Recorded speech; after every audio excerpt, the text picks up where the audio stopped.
Okay, so today we're going to talk about some applications of formulas in construction. The packet I sent out has some things that are good applications and some things that aren't, so we're going to kind of pick and choose what we talk about in here. But we're going to talk, it's going to kind of build up some of the things for construction. So what we're doing is we're starting out on top of the foundation. So we talked a little bit last semester about the foundation itself. We talked about footings, foundations, and floors, the foundation being the walls.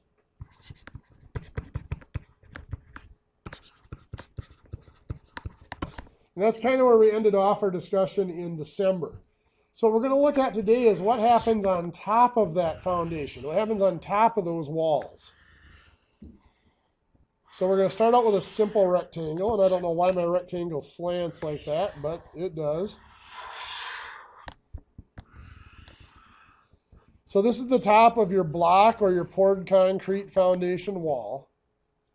The first thing that's going to go down on there is a sill. Now, we're not going to get into all the different strategies and methods and stuff like that. Some people use a caulking that goes down on top of the concrete.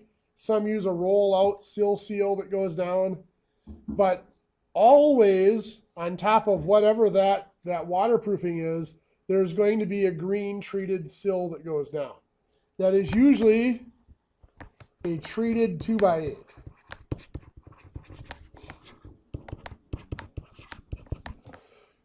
Some companies will use a 2x6, some depending on whether it's a 8-inch, 10-inch, whatever size wall, will use a 2x10 to get a little bit more coverage. Just to keep it simple, we're going to go with the 2x8. So if this house here, this foundation, is 48 feet long and 32 feet wide, what is the easiest way to figure out how much sill plate is needed on here?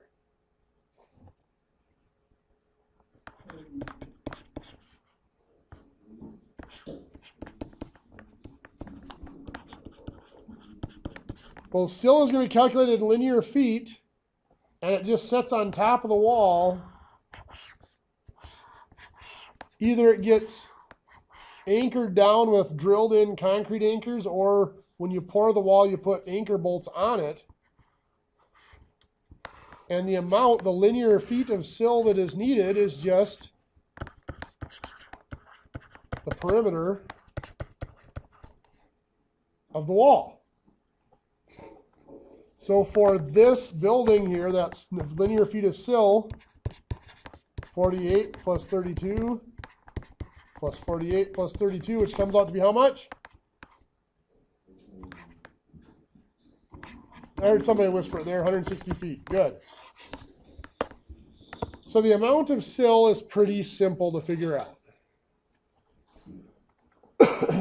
So the second thing we're going to discuss is floor joists.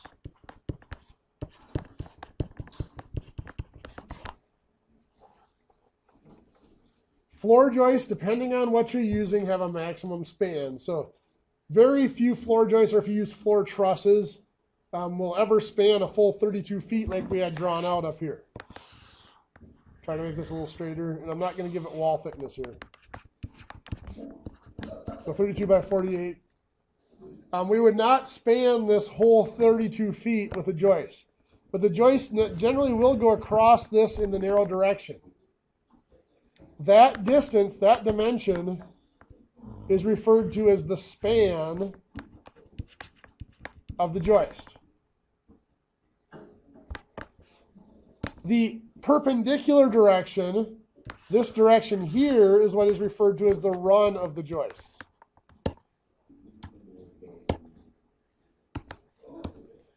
Get this out of here. There we go. So it's the run that's telling us how many joists we need. The span tells us how long they need to be. Now, like I said, we're not going to span a full 32 feet. So what we would do is we would have a beam running down the center of this foundation. And we're not going to talk about girders, beams. The packet calls that a girder. Talking about girder buildup is really not much math involved. It's just a matter of looking at drawing it out and counting them up. So we're not going to talk about girders and beams. But we are going to assume that this beam is down the center, so that the span of each joist is only 16 feet. So now the question always comes up is, can I treat this then as a run of just 96 feet, since there's a 48-foot run here and another 48-foot run here? And my answer is always no. We need to treat each run separately because we have some adjustments that need to be made. So the number of joists that are required, NJ, is equal to 12 over the on-center spacing in inches times the run plus, I'm going to just use the letter A. So A, we talked about this a little bit on Wednesday, is plus 1 if there's a joist at both ends.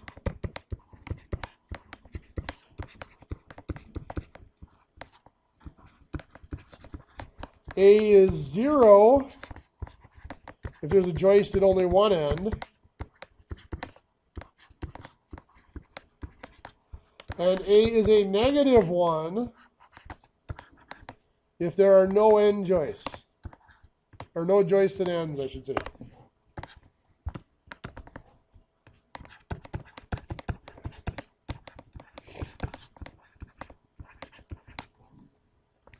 So what we're calculating here is just the joists that are actually structural, that are spanning across from the wall to the beam, and then the end joists that go on top of the end wall. They're the same dimensions as those other structural joists.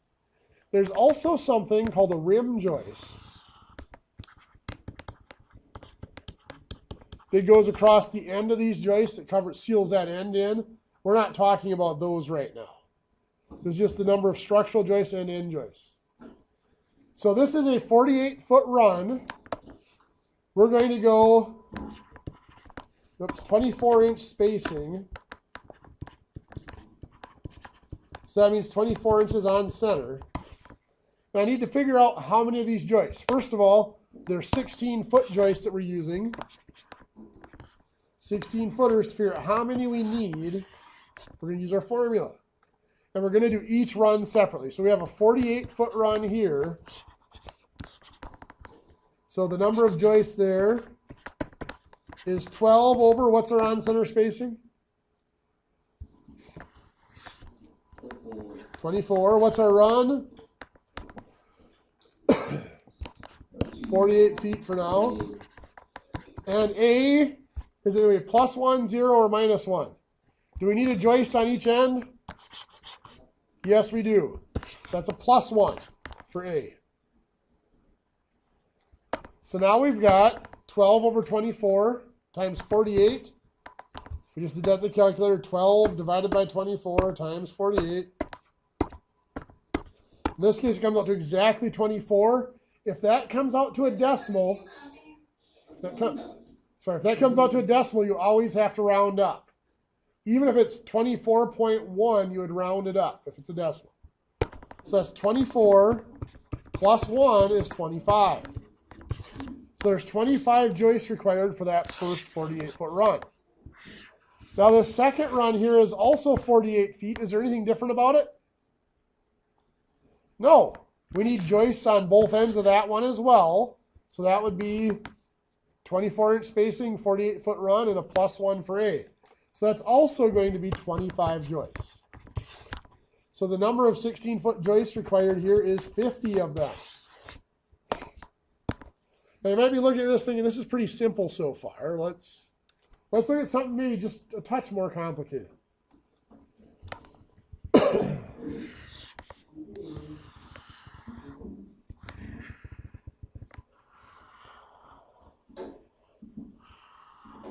So let's look at this one here. This is 8 feet. We'll go 20, I'll make it a little more interesting, 28 feet here. We'll do 20 feet and 36 feet here. Now there's going to have to be a beam here, so I'm going to have to give you the location of the beam. I'm going to put the beam here. This is a 36-foot dimension here, 28 plus 8. So I'm going to put that beam at exactly the center of that at 18 feet.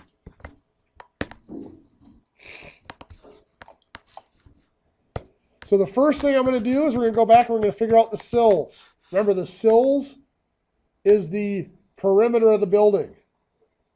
So I'm going to have you guys race me. See if you guys can figure out the perimeter before I do. Oh, come on. Be adventurous.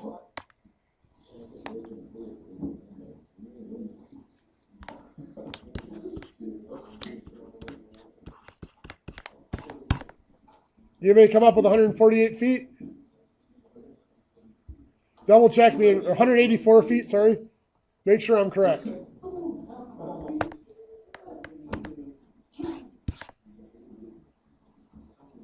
Okay, good job. So we got 184 foot of sills. So now let's look at the joists. Now here we're going to have two different lengths of joists. We have 18-foot joists that run here. There's also 18-foot joists that run here. Now this is going to be for a run of 20 plus 36 is 56 feet. This is going to be just a run of 20 feet. Here, however, from here to here, the joists are only going to be how long? 10 foot for a 36-foot run. So we're going to have 18-foot joists and we're going to have 10-foot joists. So let's figure out the 18-footers first. We're going to do this first run, this first 56-foot run. I need to tell you the spacing. I'm going to tell you that the spacing is 24 inches on center. So my formula, what goes in here? Number of joists equals, what goes on top of my fraction? Careful. The top is always 12 inches. The bottom of the fraction is the on-center spacing, which is 24 inches. Good. And that is multiplied by the run. And which run are we working on here? 56. Do I need joists at both ends? Yes, so it's a +1. So again, practice entering this in your calculator or doing it by hand, whichever you prefer. 12 divided by 24 times 56 is 28. +1 is 29. Well, that's not all of our 18-foot joists yet, though. We have this 20-foot run here. It is also 18-foot joists. So we got to set up the same formula for that. 12 over 24. But now it's times a 20-foot run. Do I need joists at both ends of that? Let's talk about it. I definitely need a joist here. Do I need a joist here? Well, we're not totally sure if we need one here yet, because we don't know if this is going to come out to be exactly on that dimension. If it weren't exactly on that dimension, we might just put a short rim joist here. But if we figure this out, how do we know if it's going to come out? Well, if this comes out to be a whole number with no decimal, we know it comes out exactly on that dimension. 12 over 24 times 20 is 10. So yes, we will have a joist right there that is the full 18 feet long, since there's no decimal there. So there is a joist on both ends, so this is a +1. So it's going to be 11 joists for that. So for the 18-foot joist, we have 29 plus 11. That is going to be 40 of those 18-foot joists. Now let's look at the 10-foot joist. Everything starts out the same, number of joists. 12 over or on center spacing is still 24. What's our run for those 10-footers?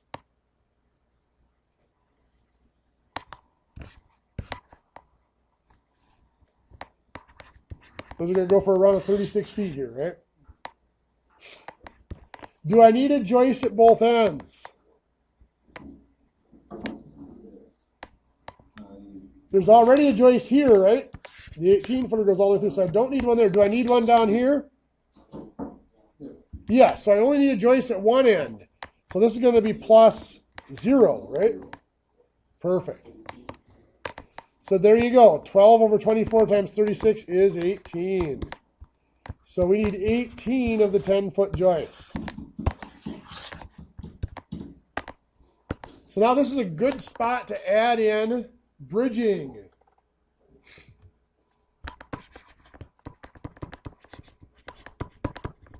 What is bridging? Well, bridging goes between the joists. We're going to see if I can't draw some decent pictures here.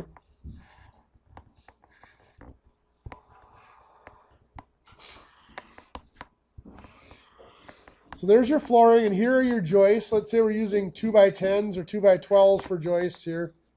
18-foot span, we'd have to use something a little bit more substantial than that.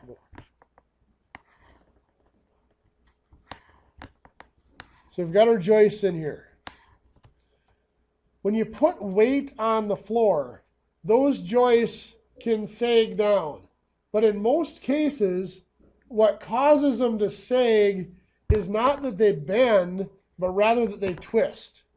So what might happen is if you put a lot of weight right here, this joist might twist this way. And by twisting that way, it allows it to sag and bend more. So to keep that joist from twisting, it's what we call, if it was in a wall, we'd call it racking. It's similar in the floor. To keep that joist from twisting, we use bridging. Now there's two types of bridging that's used. One type of bridging is called a strong back. And that strong back is just a blocking that goes like this. If it were in a floor truss, it would just be a 2x4 that slid through the trusses and nailed or screwed to the truss. If it's solid state joists like either 2x12s or I-joists, it's just blocking that's cut and put in between them like that.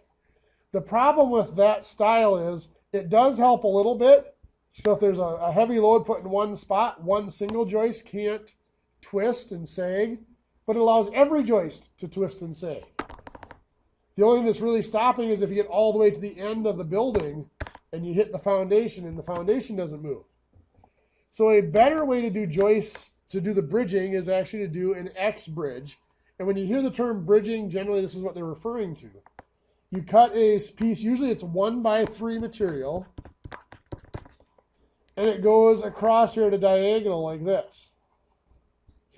And then another one goes right beside it at a diagonal like this. And then you do that all the way along there. So what happens is, if this joist here tries to twist, it pushes against that piece of bridging, which pushes up here in this solid corner between where the floor and the joist come together. Since that is screwed and glued, usually glued and screwed or glued and nailed together, that can't move. So this joist cannot twist at all. So if there's bridging on both sides of it like that, it is impossible for that joist to rack or to twist and to sag through twisting like that without totally punching that bridging through the floor. So the question is, how long is this going to be? Well, let's say that we have a typical 16-inch spacing between joists, if I draw these as 2x12s. And to keep it simple, we're going to call this 12 inches this way.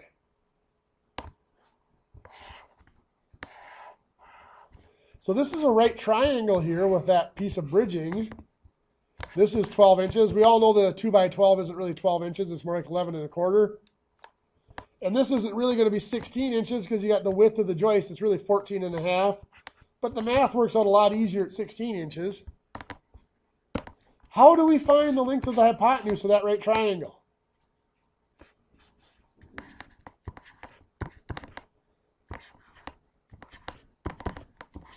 A squared plus B squared equals C squared, right? A Pythagorean rule, or Pythagorean theorem. So if we put those in, 12 squared plus 16 squared equals C squared. Figure out C for me quick.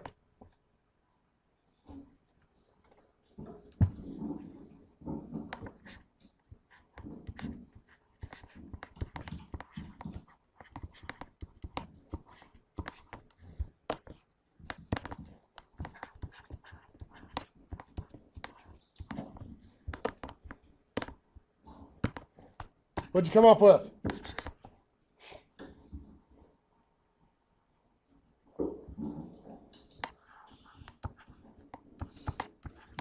Let's come up with C equals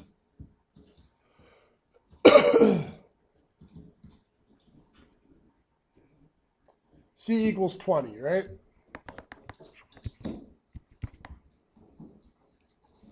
So what we have here is for every 16-inch space, we have a 20-inch piece of bridging that way and a 20-inch piece of bridging going in this direction. So that's 40 inches of bridging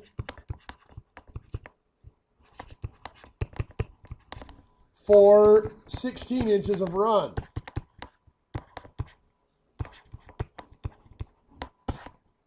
Now technically 40 is 2.5 times 16, but to make things easy on us, let the bridging, we usually let that equal 3 times the run.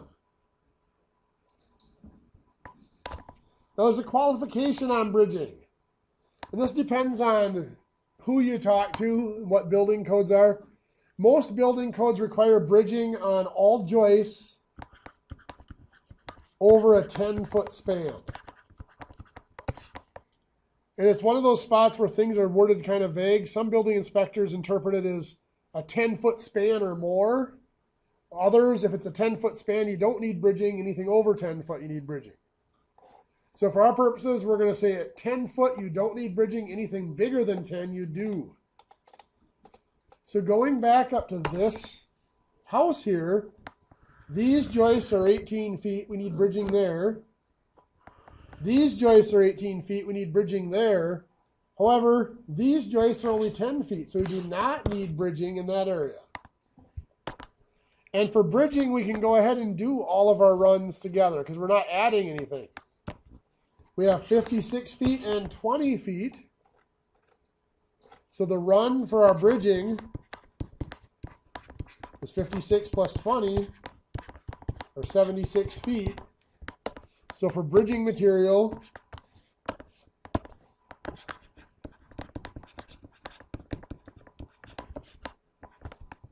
we need 3 times 76, or 228 feet of 1 inch by 3 inch lumber. And as we said, multiplying by 3 is going to overestimate it, but we're cutting those at angles, and a lot of times you screw one up or whatever. The 3 gives us a little bit of a margin of error. So any questions so far? Okay, so let's look at another foundation and see what you guys can come up with.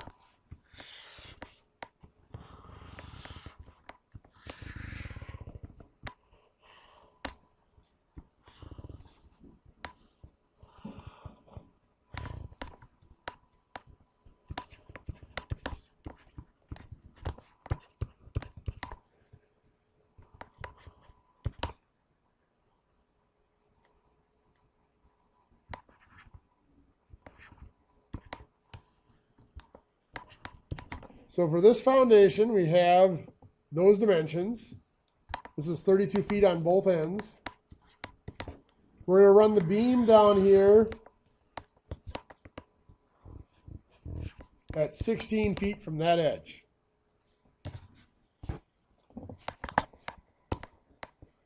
So now we have 2 different lengths of joists. We have this run here that's going to require 16-foot joists. I'll let you fill in what the run is. We have this run here that's going to require 16 footers, and this run here that's going to require 16 footers. So for right now,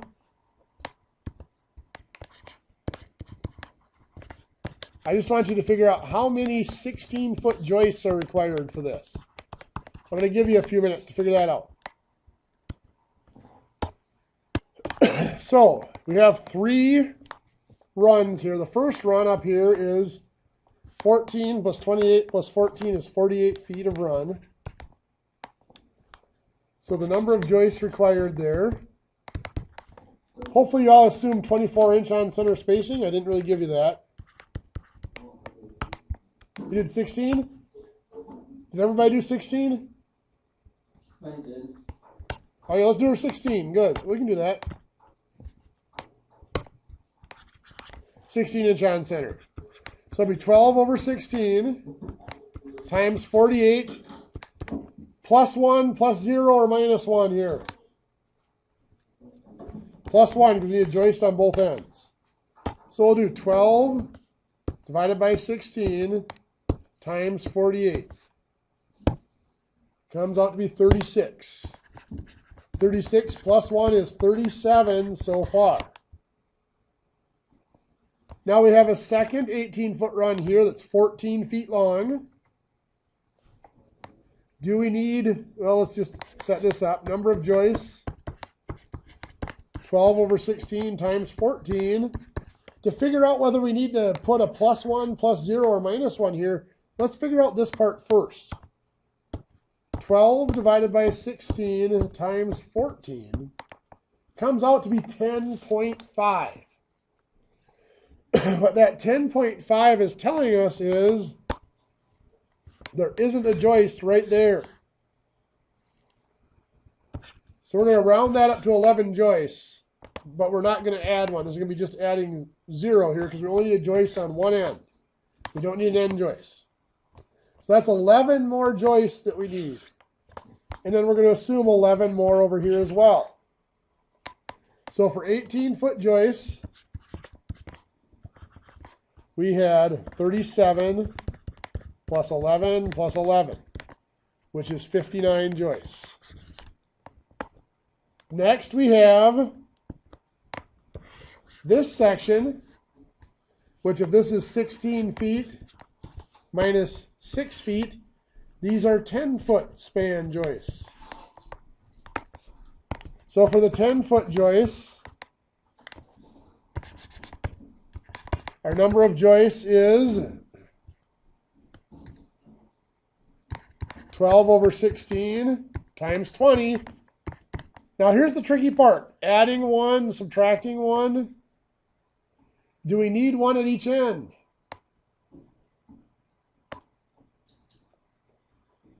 Well, we would say, well, if we didn't have 1 on the end here and the end here, we probably need 1 on both ends there would make sense. Let's see what happens if we do that. So we put 1 there. 12 sixteenths times 20 is 15. Plus 1 is 16. So according to this, we need 16 joists there. But if I look at that closely, it took 37 joists to go all the way across this end. That side of the building. Should probably take 37 joists to go across here as well. We have 18 plus, or 16 plus 11 plus 11 comes out to be 38. We got an extra joist in there somewhere. The reason for that is because this doesn't start out right here. The spacing on the 14-footers does not have a joist on that end. The first joist on this 20-foot span is not going to be right at the end. It's going to be a few inches away wherever the next joist would fall on the spacing here. So because of that, this ends up being a 0 here instead of a 1 because there really isn't a joist at both ends because they're not quite starting at the end. But we do still need that first joist here to start us out. So there are going to be 16, or 15 I should say, 10-foot joists. Now one thing we haven't talked about is rim joists. Rim joists are the joists that go across the edge here to seal off the end because these come out here and you don't want to be looking at the ends. So you need rim joists there, there, and up here. And the amount of rim joists is usually just the total run of all the joists.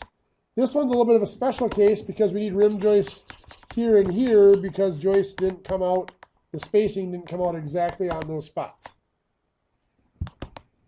Any questions? Did anybody have the 59 for the 18 footers? Anybody within 1 or 2? 57, that's not bad.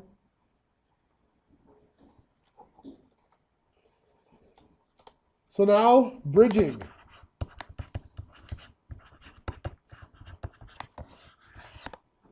For this problem, I want you to first tell me what's the run of what requires bridging. There is a small section here that does not require bridging. So what's going to be the run of the portion that requires bridging? I'll give you a minute in your notes to figure that out.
Okay, so we have the 48 feet here, plus 14 feet, plus 14 feet. The run is what? 76 feet. So the amount of bridging needed is 3 times 76. 228 feet of 1x3 bridging material. How you guys doing so far? Having fun yet? Yeah. I can see you trying to contain your excitement. Been a long week? Yeah. I hear you. This week, this is the only class I actually have this week. Otherwise, it's all meetings. But next week's going to be long, being back in class full time. Okay, so for flooring. Most of the time now, we don't use the old tongue and groove flooring. We talked a little bit last semester when we were doing board foot calculations. Using board feet, and then we did that conversion factor of board feet per linear foot. If we were using the old tongue and groove 2x6 planks for flooring, or 1x6 planks even for flooring, that would be the easiest way to go about calculating this. But most often these days, there's 4x8 sheets. Oops, not 18, 4x8 sheets of tongue and groove flooring that is used to cover most of our floors. So the only thing we really have to account for are what's called non-modular lengths.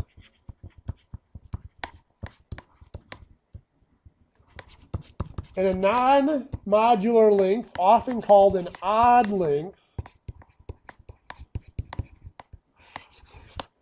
is any length that is not divisible by 4.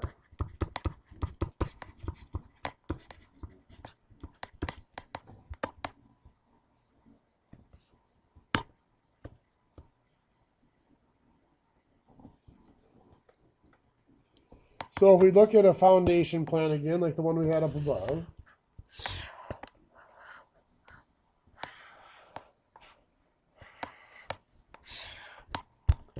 this wall was 48 feet. This was 32 feet. Both of those dimensions are modular. So those are divisible by 4, so that makes them modular. This dimension was 6 feet and 6 feet here. Those are going to be an issue. This was 20 feet. That's divisible by 4. That's okay. We have 14 feet and 14 feet. To deal with those non-modular dimensions, we extend our floor to make the dimensions modular. So let's deal with the 14 feet here first. If I extend the floor 2 feet in that direction, that makes this 16 feet. That's now modular. Same over here. I'm going to extend the floor 2 feet in this direction. You might ask, well, why don't I extend it out here? Well, because this 48 feet is already modular. We don't want to change that. We're going to extend it this way 2 feet, makes this now 16. That dimension's modular. The 20 now, we lost 2 feet on each end. So that is actually only 16 feet, which is still modular, so we're okay. This 6 feet this way, what I'm going to do is I'm going to extend this edge of the floor out here 2 feet. So this is now only 4 feet of dimension. Now you might be looking at it thinking there's a lot of waste there, and there is, but the thing is when you're dealing with tongue and groove flooring, only certain sides of it can mesh together. So chances are this piece here that's hanging over that's going to be cut off really can't be used anywhere else anyway because of that. If you really want to cut scrap, what some contractors will do is down here they'll start, since they know this is going to be a non-modular edge here, they'll cut off the first 2 feet here. Then they'll use that 2 feet to patch on down here, which saves a little bit. But it's, you got to really plan ahead. If you get good at it, you can plan ahead and you can do that. I wouldn't necessarily recommend trying stuff like that starting out. So anyway, now what we need to do is figure out the area covered here by the modular dimensions. I'm going to find this area by finding the big rectangle first, then subtracting out the little piece. So that big rectangle is 48 feet by 32 feet, which is how many square feet?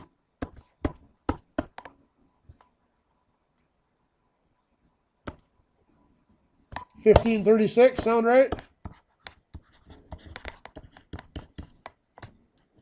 So 1,536 square feet. And now we have to subtract off this piece down here that's missing. But because we extended our dimensions to make a module, that piece that's missing is only 4 feet by 16 feet, which is 64 square feet.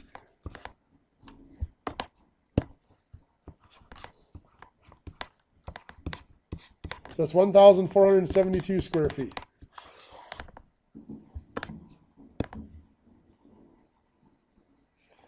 That is the square footage of flooring we're going to need to cover this floor. To figure out the number of sheets, well, how large is a sheet? 4 feet by 8 feet, right?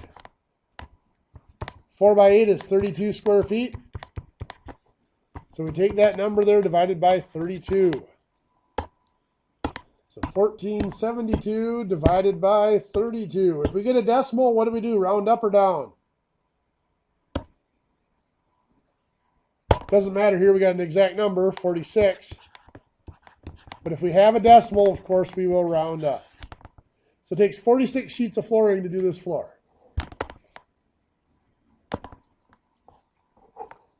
So we're almost to our break time. So what I'm going to do is in your packet that you have, I'm going to get to the back of chapter 14 and find one of those examples for you guys to work on for a few minutes. So this is on page 238 of your packet.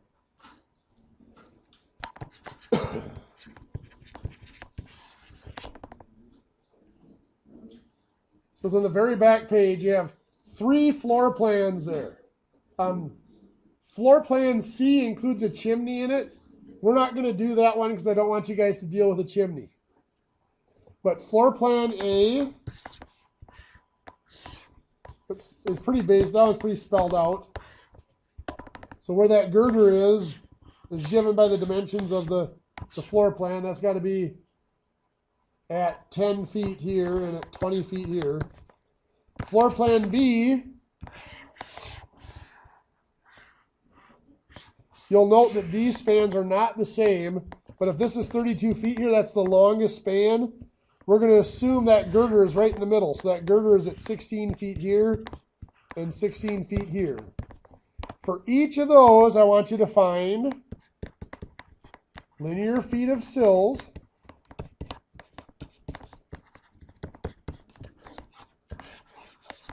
I want you to find length and number of joists,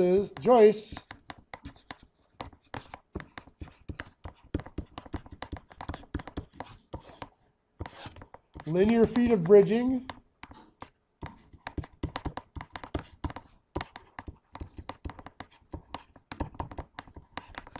and sheets of flooring.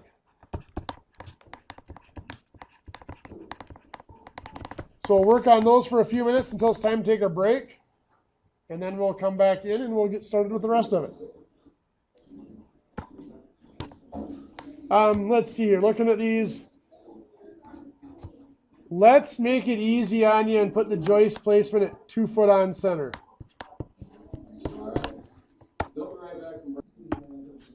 Okay, so you didn't get a lot of work time on those examples, but I'll give you a chance to, a couple seconds here to write down these 4 things that I want you to find off of those.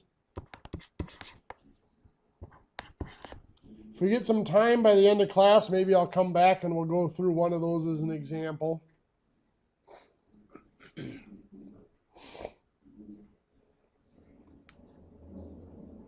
So far we've talked about pretty much everything in the foundation from the ground up to the floor. You know, we talked about the footings and all the concrete stuff last semester. So first hour today we've talked about from the concrete up to the surface of the first level floor. Now we're going to go above the floor. We're going to talk about the exterior walls first.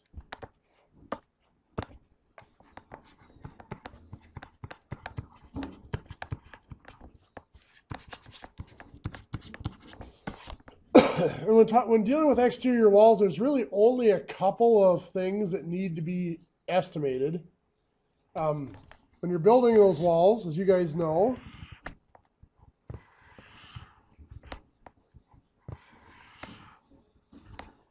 usually have a plate on the bottom and the top of the wall. You have a single plate on bottom and a double plate usually on the top of the wall.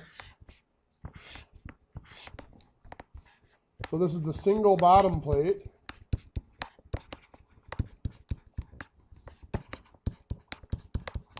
And this is a double top plate.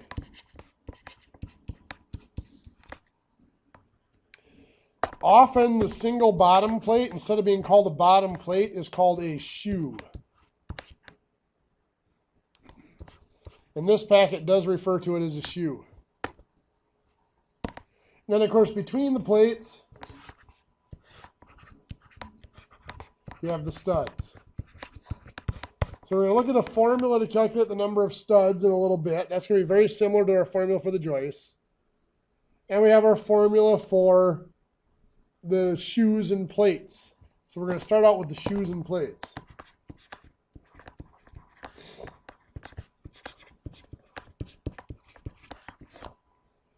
So the shoes and plates are actually pretty simple. We're talking about only exterior walls. Let's say we have a 40 by 28 or 20 by 48 rectangular foundation, and our floor sits on top of that. Well, the shoes on bottom go around the outside once, and then we got the plates on top go around 2 more times. So we've gone around this foundation, or the outline of this house. The outline is what we call a footprint. So we've gone around the footprint of this house 3 times. So the linear feet of shoes and plates is just equal to 3 times the perimeter of the footprint. So for this one, the perimeter is 40 plus 28 plus 40 plus 28, which is what?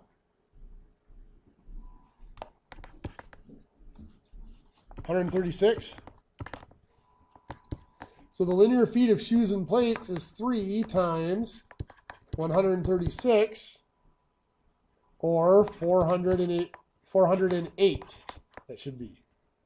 Is that right? Okay, thanks. So 408 feet of shoes and plates. Next is the number of studs.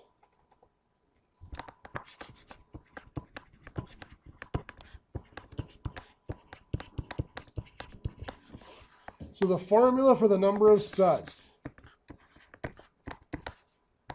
very similar to the joist formula, is 12 over the on-center spacing times the run. In this case, the run is just going to be the perimeter of the house for exterior studs. Plus, there's a term A, B, whatever you want to call it. We're just going to call it A again. That term A, however, is a lot more complex than it is for just the joists. For the joists, you add for ends or not on the ends. If we had stairwells, which we didn't cover, you might have to adjust the joists for stairwells. But usually there's not a whole lot to adjust for joists. But for the exterior studs, there's quite a bit. So let's define A here. A equals plus 2 for every corner.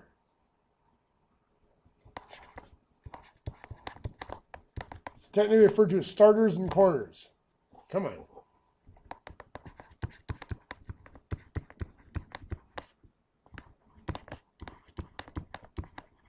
Well, why is there plus 2 for that? Well, we've talked about before how if you use the length of the wall, it gives you one at the beginning but not one at the end. Well, so we have to add 1 for each corner because it doesn't give you the one at the end. But also when you frame up the corner of a house, let's assume that a stud falls right on the end like that. The next one's over here. We're going to assume 16-inch spacings for studs.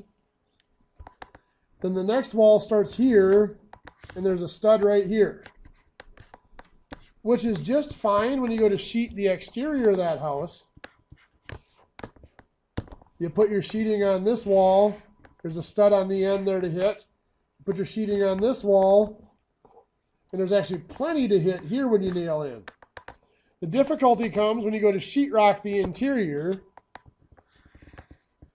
This wall here is fine. There's stuff to nail to. But this wall, you've got the end of this piece of sheetrock floating out here with no stud to nail to. So now this is a matter of preference. Most textbooks show that you put another stud right here in that wall so that you have something to nail that sheetrock to coming from the other wall. So they call it a boxed corner. Now the problem with that boxed corner is you do have to make sure you insulate in that boxed corner before you get it too sealed up, otherwise you can't get to it to insulate it. So you do have to make sure that that is insulated in there.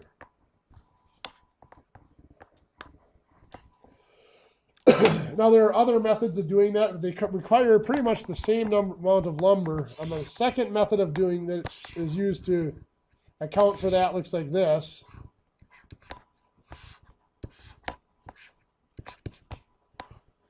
What some people will do is they'll actually put a stud right here going this way to nail to, which accomplishes the same thing, but it still takes 1 extra stud to do it. So that's 2 extra studs for every corner of the house. Plus 1 for each odd length wall. Now remember, odd length means non-modular. So by non-modular, it means to be an odd length wall, it's not divisible by 4.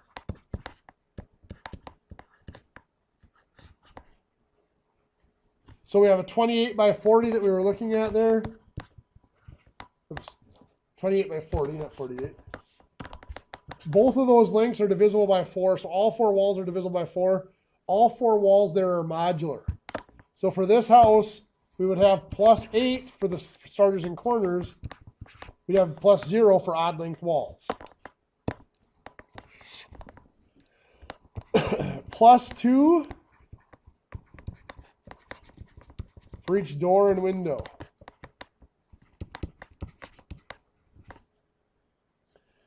For the doors here, this is a little bit easier to explain. The rest of it is a little trickier. When you're framing a door, let's say that this is our standard stud wall with no door framed into it.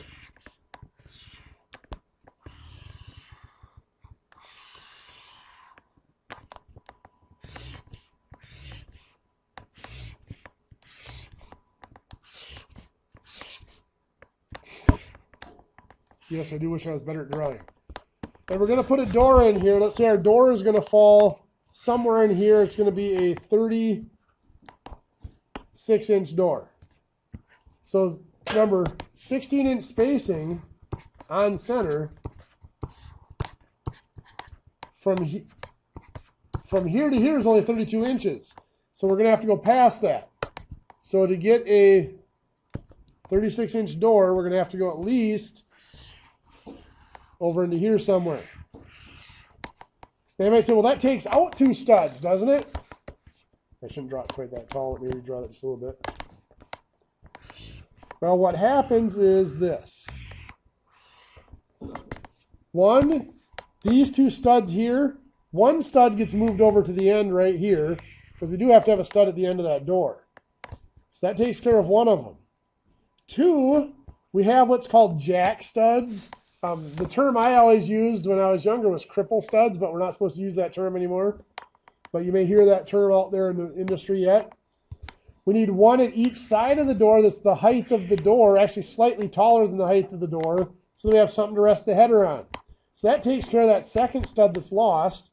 And we need another stud over here, another jack stud on the other side. So there's our +1 right there. Where's the +2 come from? Well, up above that door, chances are there's still more framing to be done. So we have to put a board across here. Now, if this is an exterior wall, as we said, generally it's a good chance it's going to be a structural wall. So usually you put a board across there, there's going to be a header on it. And then there might be some balloon framing to get from the header up to the top of the wall. Depending on who you're working with. Some people, let's focus in on the top of the door here.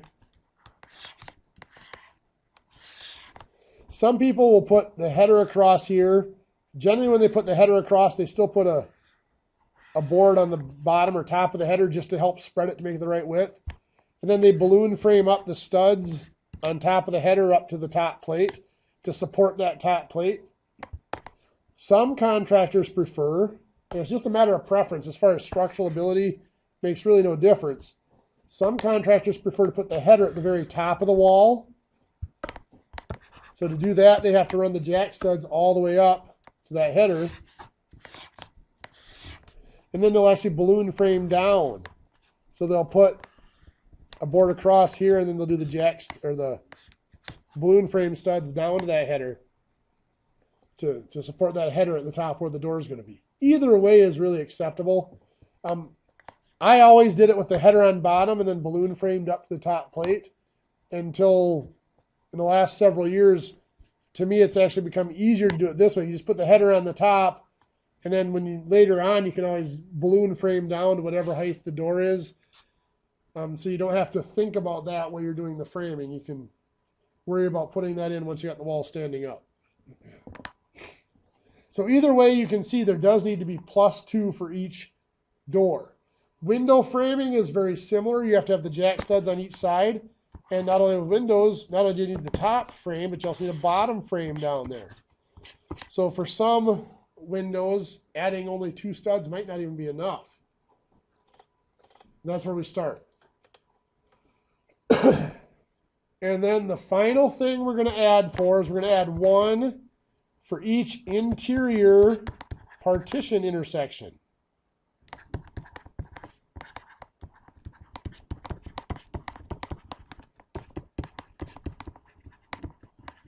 What that is just a really fancy term for each place where an interior wall hits an exterior wall. This is one that's kind of up for debate with some contractors, some builders. But what we're talking about there is, okay, here's your house. There's your footprint of the house. And let's say you got bedroom, bathroom.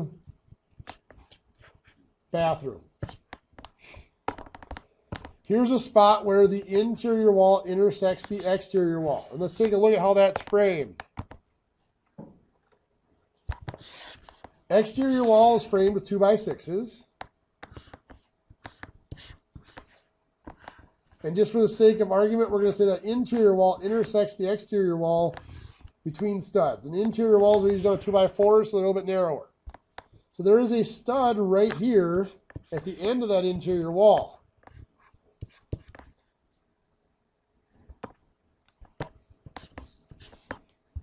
Well, when we have the same issue as we did in the corners, when we go to sheetrock, we can sheetrock this wall just fine, and over on this side of the wall just fine.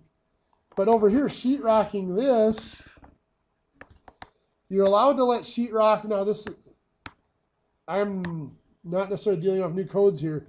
I've always allowed sheetrock to go up, span up to 4 inches past the stud. I don't know what the standard is right now anymore. Mr. Berghammer might know that better than I do, but is it still 4 inches? I believe so. Okay. So no matter where that interior wall intersects, one side or the other is going to be more than 4 inches. So one side or the other is going to need some sort of support. So one of the strategies, and again, this is up for debate depending on who's building it. Some builders don't like this, is to take an extra 2x6 stud here and put it like this. And that's mounted inside that exterior wall. And that does two things. One is when you put up the interior wall, it gives you something to nail through here into that exterior wall and hold it into place, instead of just nailing into the bottom plate and the top plate.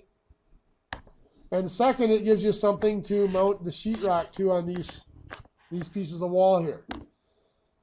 Now, the disadvantage to this, the reason people argue against this, and I'm not going to tell you which way I prefer or not, is you just compressed your insulation here, and you've made potential for a cold spot in the wall. But something has to be put there to nail sheetrock to it anyway. So some argue I'll just put a 1x6 there or whatever. I'm not going to get into that argument. We're just going to go along with what this packet says, and we're going to add that 2x6 exterior stud for every interior wall partition intersection there. So this is our 28-foot by 40-foot house that we've been talking about.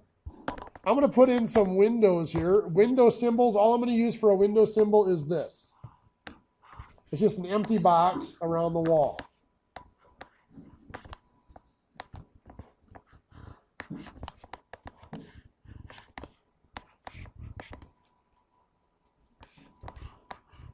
So there's my windows. For doors, I can use one of two symbols. Either I use this symbol, it's a solid box for a door, or I can use this symbol that has the door open. Either one of those means a door. So what we're looking at here is we have 2 doors and 1, 2, 3, 4, 5, 6, 7 windows for this building. So to find the number of studs here, we have the perimeter, which was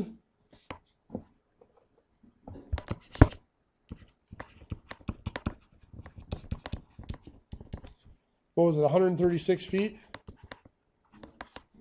So 136-foot perimeter. We're assuming a 16-inch stud spacing, so this is 12 over 16 times 136, plus we've got to figure out what A is. So for A, how many corners are there? 1, 2, 3, 4, right? How much do we add for each corner? 2, right? Plus 2 for starters and corners. So that's plus 8 for each, 2 for each of the 4 corners. Odd length wall or non-modular walls. How many non-modular walls do we have here on the exterior? 28 and 40 are both divisible by 4. So that's going to be plus 0. There aren't any non-modular walls here.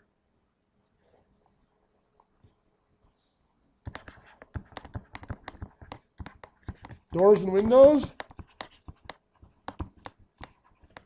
Well, we have 2 doors, and we said 1, 2, 3, 4, 5, 6, 7 windows. So that's 9 doors and windows. You said we're going to add how much? I heard somebody whisper it. 18, right? 2 for each door and window. I'm just going to say interior walls here. How many spots in this do the interior walls intersect the exterior walls?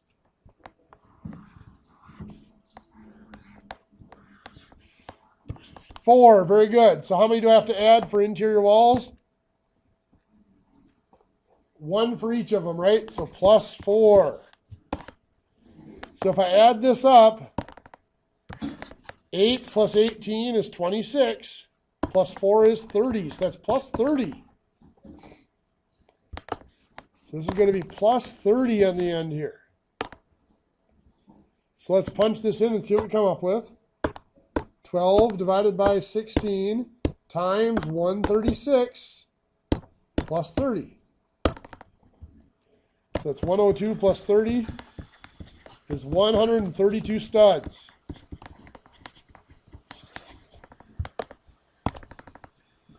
So that's a pretty good rough estimate of the number of exterior studs needed. Now, if we were going to estimate the number of interior wall studs,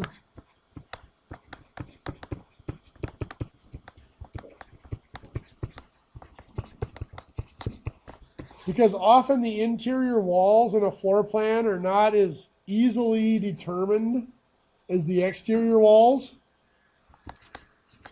The number of studs on interior walls is just equal to 1 per foot. And you're going to have to do a lot more estimating on the linear foot. If you look at a floor plan, often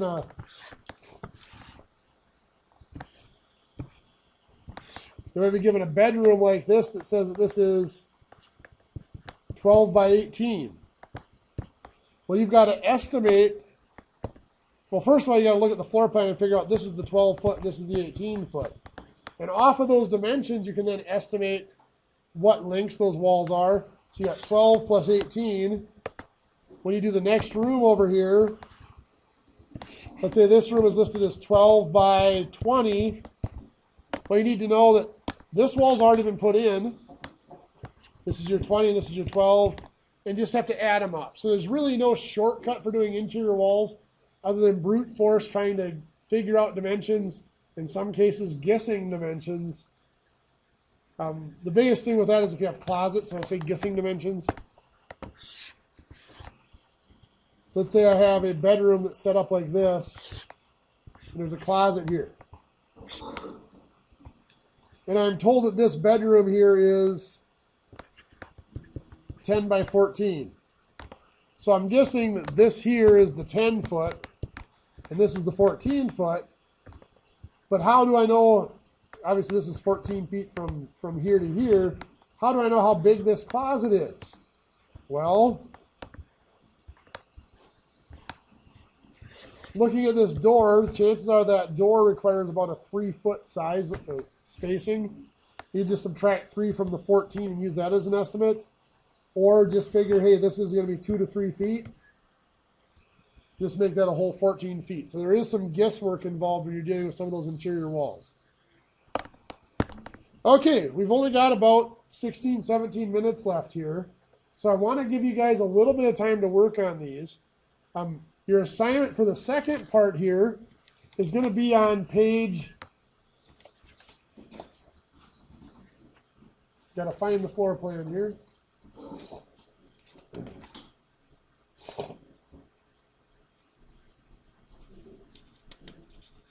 Looks like the floor plan I want you to do is on page 244. in this packet.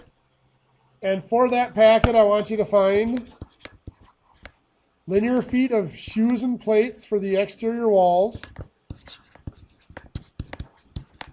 and the number of exterior studs.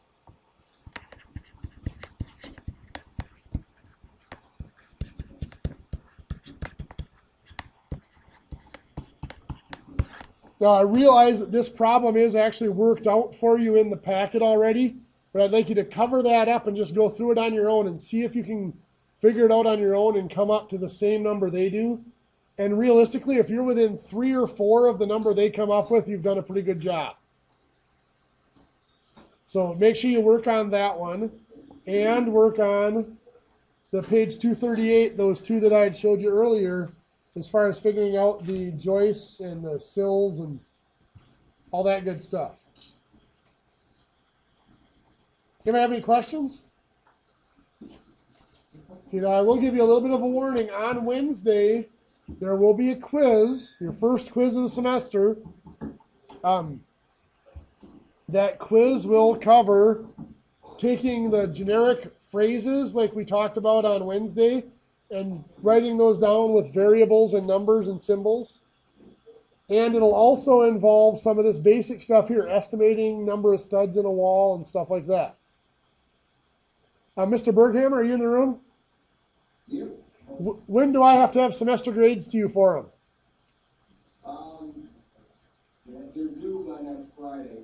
Okay, so I'll make sure I get those to you early next week. Yep, that sounds good, thank you. You bet. Okay, well, I'll let you guys have the last 15 minutes or so to work here. You guys have a great day.